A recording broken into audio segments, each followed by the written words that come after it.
everybody, welcome back to an episode of the 3 Count. I'm War Machine MJ of the 3 Count Mafia. I'm here today to talk about the network stuff. Post-Takeover or Toronto.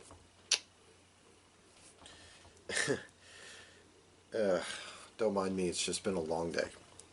Or a sleep-deprived day, I should say. Anyway, yeah. So, given that it is a post-Takeover show, you know what that means. It means NXT is just going to be a glorified recap show this week, with a couple of matches. In this case, it's just a couple. Because we kicked off the show with the return of Breezango taking on the Forgotten Sons.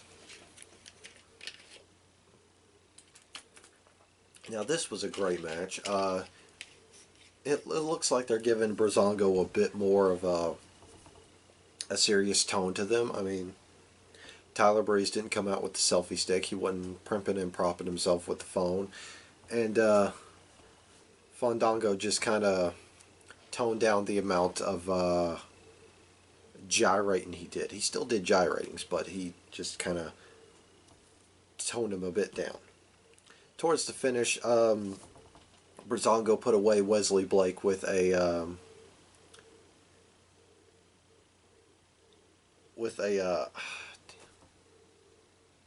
the move was basically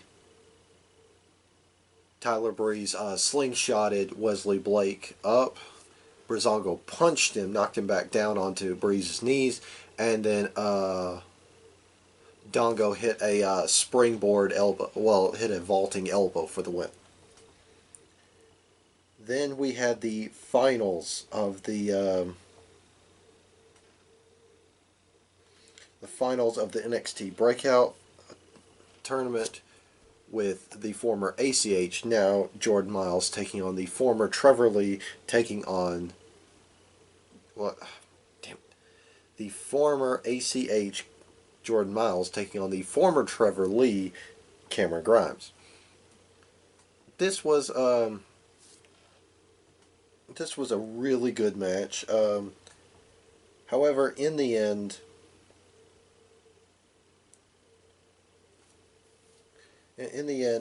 Jordan Miles picked up the victory and and closed out the tournament with a 450 splash. He was then handed a contract by William Regal stating that he has the right to challenge any champion, anytime, anywhere. So who knows where he's going to be going with that. So next we move on to NXT UK, where we kicked off the show with the Mob Father, Flash Morgan Webster, taking on Mark Coffey of Gallus. And despite how funky Flash Morgan Webster's entrance, his character is, he's a really good in-ring competitor. You know, he's kind of unorthodox, if that's the appropriate word. However, in the end, Morgan Webster rolled up Mark Coffey with an inside cradle and got the victory.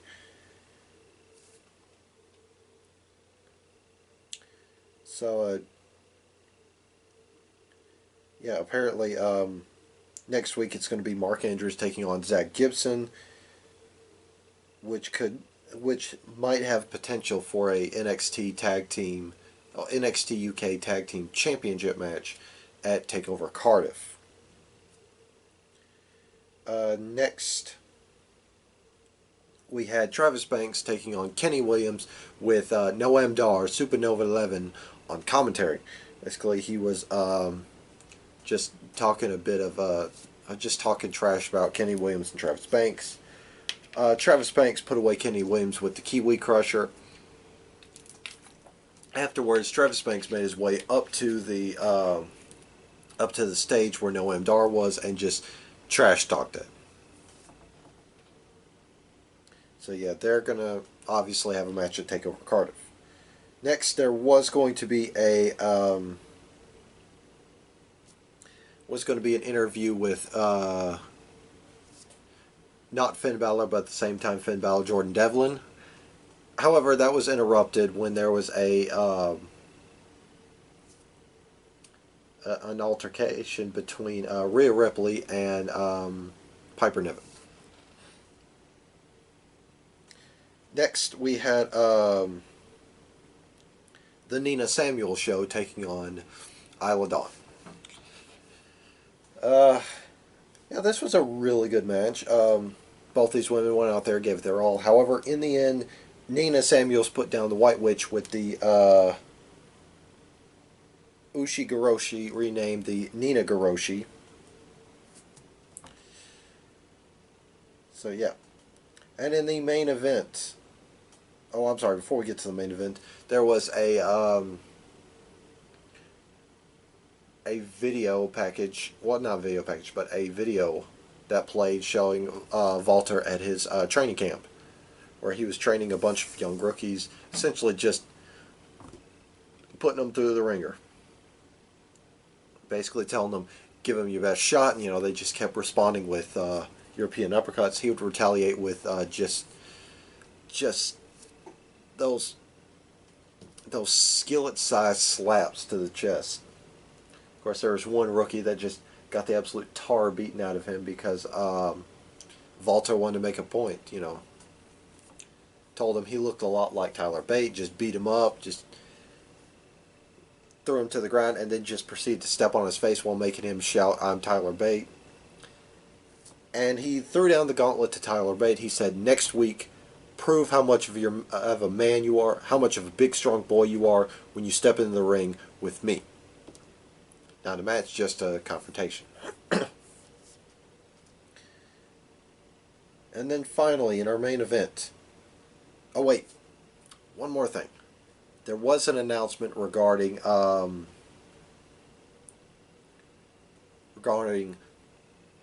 the Bomber, Massive Dave Mastiff, taking on Joe Coffey of Gallus.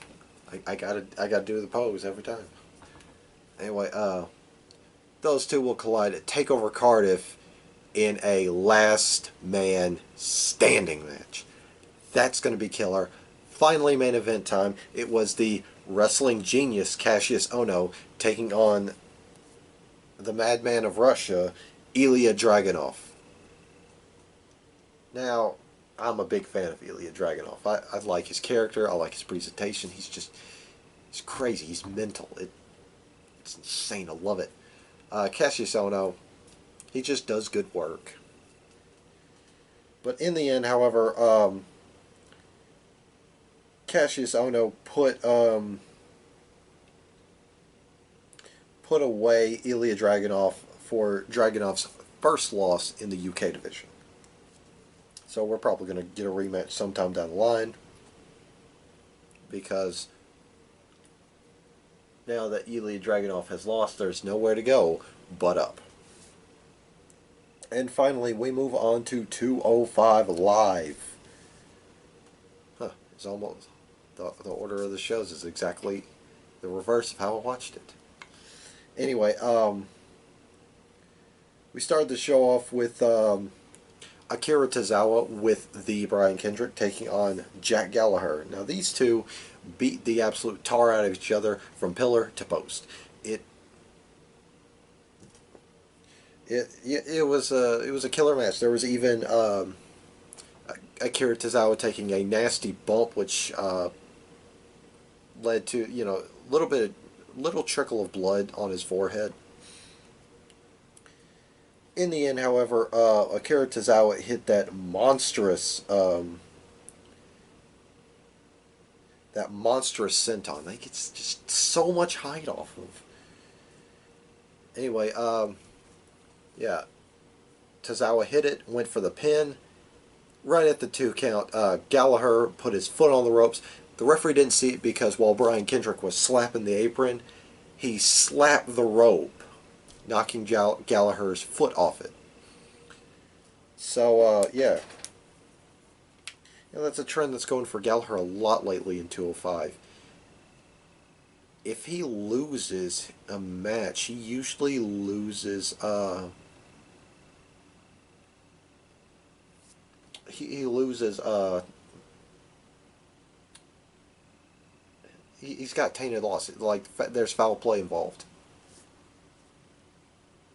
So it seems like they're trying to give him a little bit of protection, a protective booking. Oh no! Oh well, we'll see how that goes.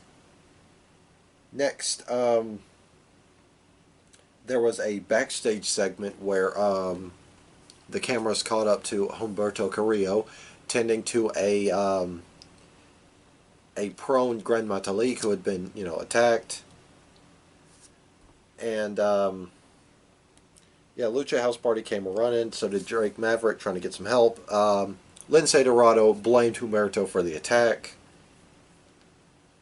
And to make up for it, Humberto would be Grand Metalik's replacement in this next match, which was the team of Kalisto and Lince Dorado and Humberto Carrillo taking on Arya Daivari and the Singh brothers.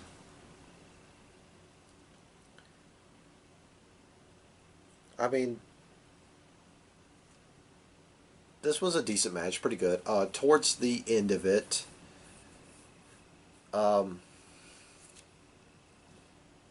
Daivari playing more of his mind games with Lince Dorado.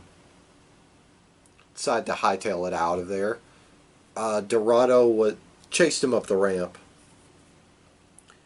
And he came back onto the apron right as Humberto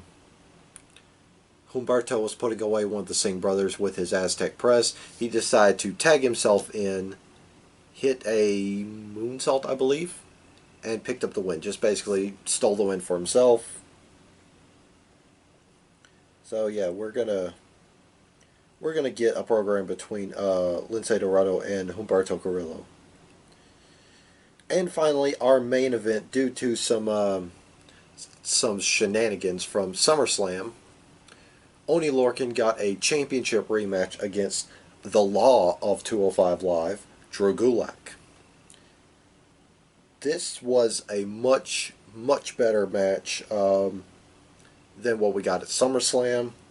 These two tore it up and just beat the absolute dog out of each other.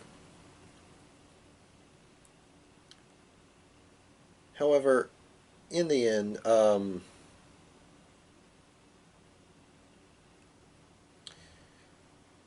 Drew Gulak hit the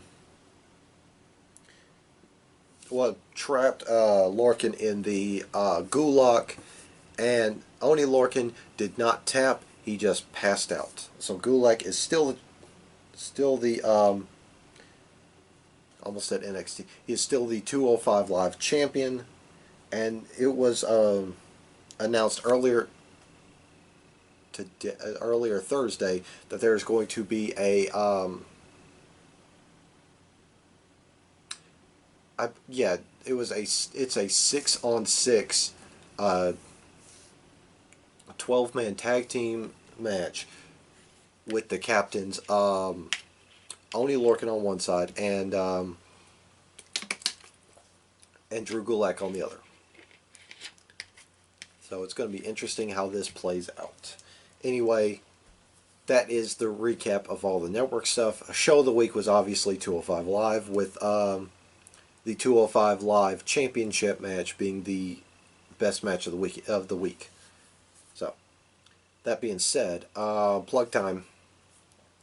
If you miss Rodimus's stupid ugly face, if you don't miss his stupid ugly face, but miss his opinions, he has a podcast. It's Prime Talk with Rodimus Prime on